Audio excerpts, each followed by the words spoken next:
এই সেই মদিনা, শান্তির শহর। এখানে আসলেই মনে হয় দুনিয়ার সব কষ্ট যেন ধীরে ধীরে মুছে যাচ্ছে।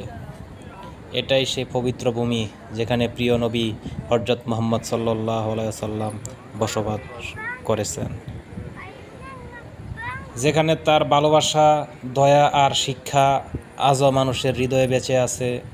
মদিনার বাতাসে এক ধরনের প্রশান্তি আছে যা ভাষায় প্রকাশ করা যায় না, শুধু অনুভব করা যায়।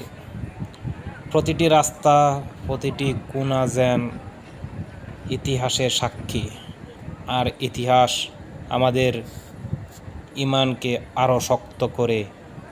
হে আল্লাহ, একবার যেন আমাকে এই পবিত্র শহর মদিনায় যাওয়ার তৌফিক দান করেন। আমিন ইয়া রব্বুল আলামিন। এই ভিডিওটি পাঠিয়েছেন আমার ছোট ভাই মদিনা থেকে। সে মদিনায় গিয়েছেন 3 দিনের সফরে। সে কত সৌভাগ্যবান, সে নবীজির রওজা শরীফ জিয়ারত করতে পারছেন, কিন্তু আমি পারি নাই।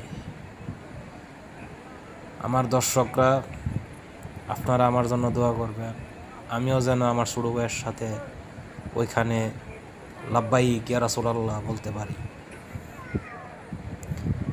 ওই মদিনা বিশ্বের 200 কোটি মানুষের হৃদয়ের স্থান।